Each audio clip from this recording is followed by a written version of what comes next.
again? Towne Crier was founded on Beekman Road in the hamlet of Beekmanville in an old stagecoach stop back in 1972, November 72. So we're officially celebrating 49 years this month. So did you imagine, way back then, 49 years ago, that this place would still exist, or at least the... No, I did not. In fact, I learned recently that Towne Crier is the oldest ongoing venue of its type in the country with the same operator. And that's one record I did not set out to break. Oh my God. But it's something that you've got to be proud of now. At this stage of my life, I wouldn't know what else to do, so I'm here. I want to take us back to young Phil, like little Phil. Where are you from? Where were you born and raised? I was born in Moldova. I'm a post-war baby, end of the war baby. I spent my early childhood in the Middle East, in Israel. I moved with my family to Brooklyn when I was 11 years old. And I pretty much lived there up until I was in my early 20s. And find myself here in the Hudson Valley now.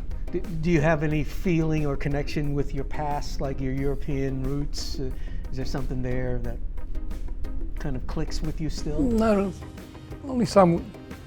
In the Middle East, I had a wonderful childhood where I grew up in Israel, a little out of the way, little Arabic, Palestinian, Bedouin Arab village that my parents ended up squatting a house when they first moved there, since it was such chaos.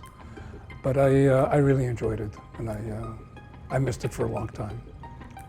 Do you go back at all? And I'm sorry to just dive in. No, I've been back a couple of times, but not my sister, who was born there, and her family, her kids, were all interested in perhaps going back and just exploring the changes that have taken place since we were there.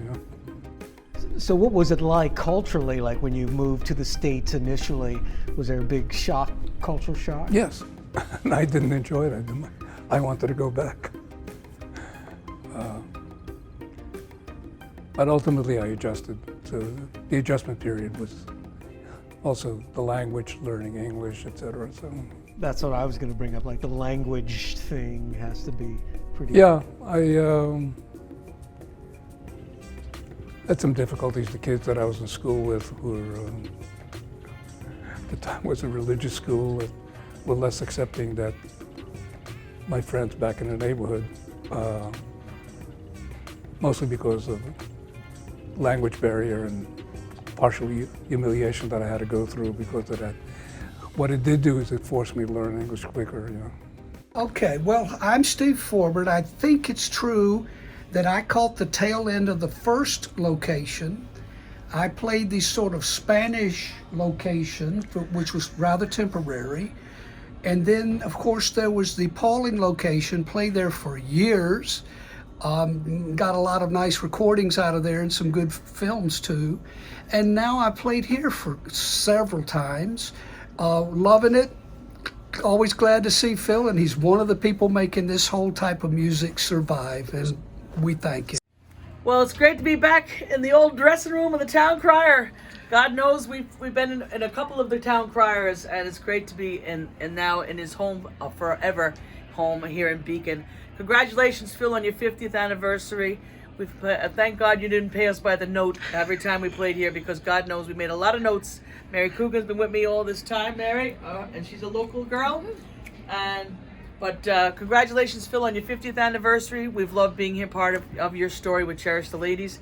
And congratulations on keeping folk music alive and well up here in the Hudson Valley. You've done an amazing job, and thanks for your tenacity and never giving up on the fans, because where would they go? You've provided a home for everybody, so thank you very much.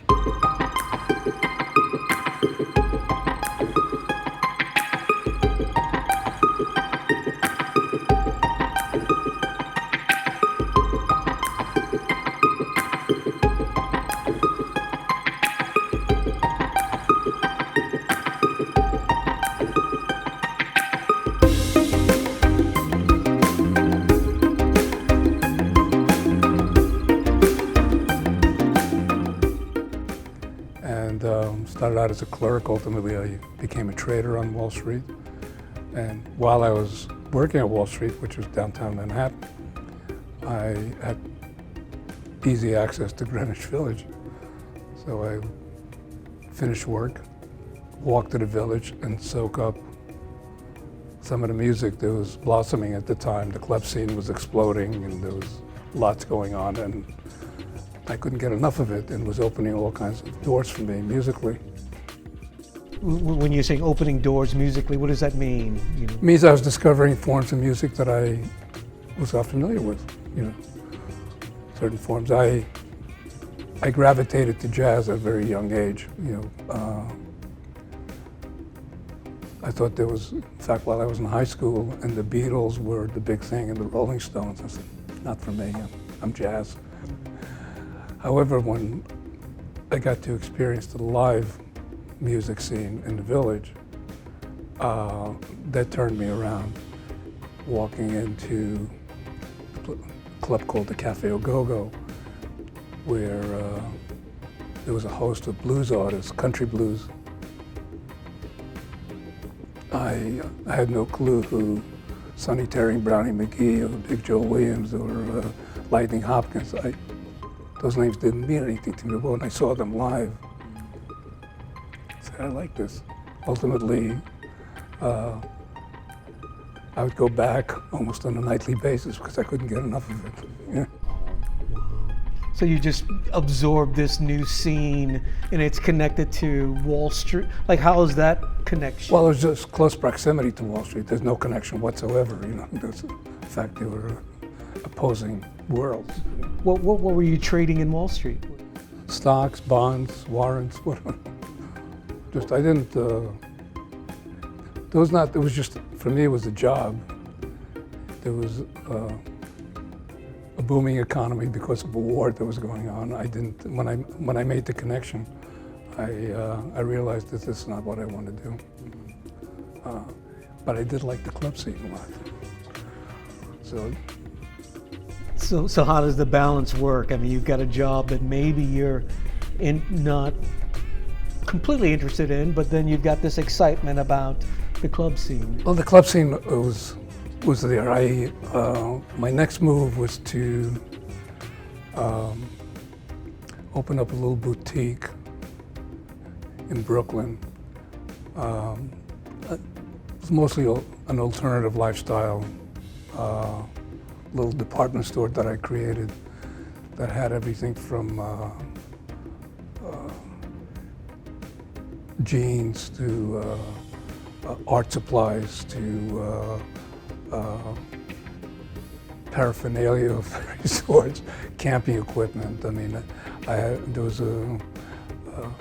a tailor in my shop who would sell custom-made jeans that people thought I was nuts. Tie-dyes, airbrush shirts. However, the thing that evolved out of all this was a subculture hub that brought out a lot of musicians. So we would have after-hour jam sessions. After business hours were closed, I'd close up and we'd all get together. And it was not unusual back then. Nobody was bigger than life. And from my days in the Village, I got to know a number of musicians. So it was not unusual for you in Brooklyn to come into a little jam session and there's Jimi Hendrix or Jerry Garcia or somebody like that.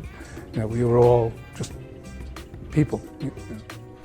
So this is, in essence, your first club, in a way. It kind of, it started taking on a life of its own. And then the thing that was happening was I was getting vandalized frequently.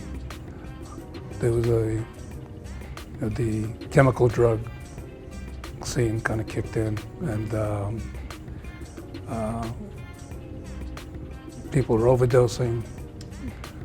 People were getting shot for pocket change, and I didn't like what I was feeling, and but I had this idea for a club, maybe open up a club. So what I did is, the first person that came along expressed interest in wanting to own my place. I made it very convenient for them to take it off my hands. I bought a little Volkswagen camper, and I spent the next 2.5 years searching for a community that was in need of my vision, of my service that I had in mind.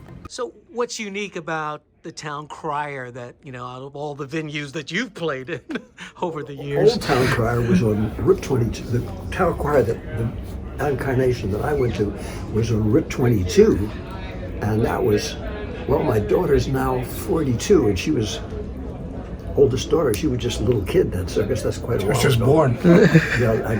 She was just a little teeny.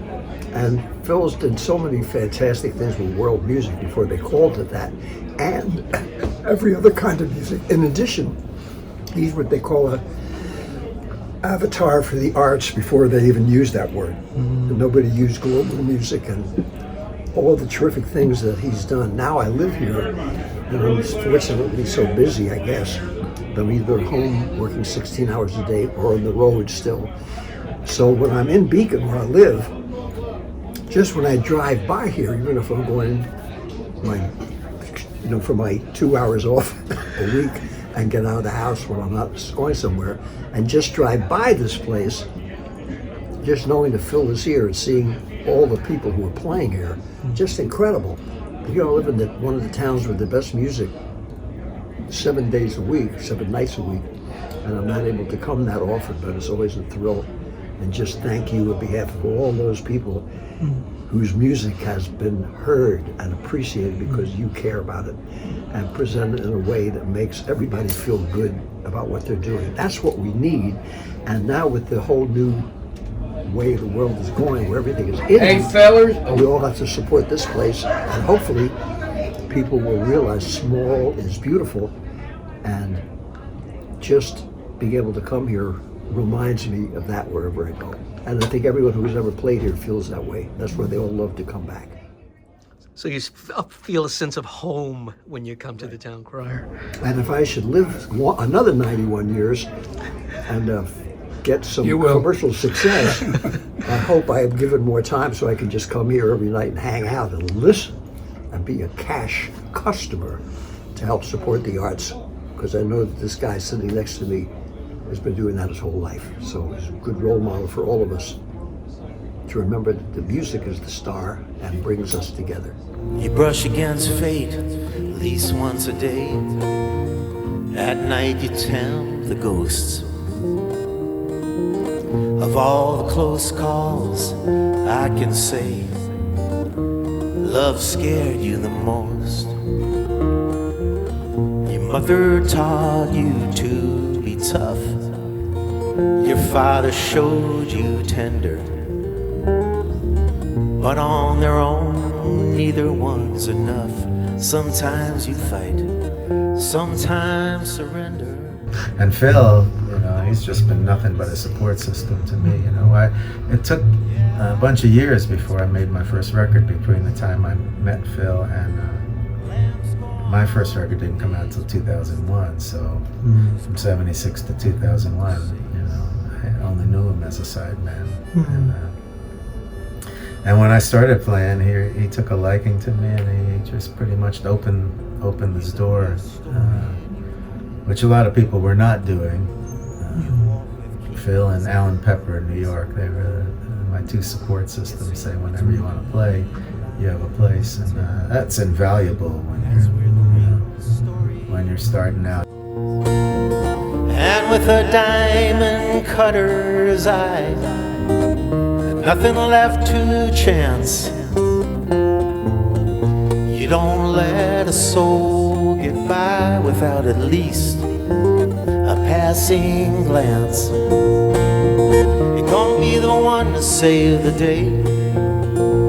Yeah, I believe that's what you're here to do. And though you might lose a step, you'll never be outrun. But who's gonna be the one to save you? What do you think clicked between the two of you? Like, why is that? I think he liked the perspective I had in my song lyrics, and I mean, I think he always liked my playing, but when I started writing, I think I hope that it hit a nerve with him, and he enjoyed it. and wanted to. He's been always a friend of the songwriter. You know, Phil.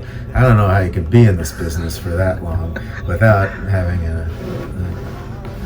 a complete love of music and song, and so and he's one of them. So when he gives praise, I don't take it lightly.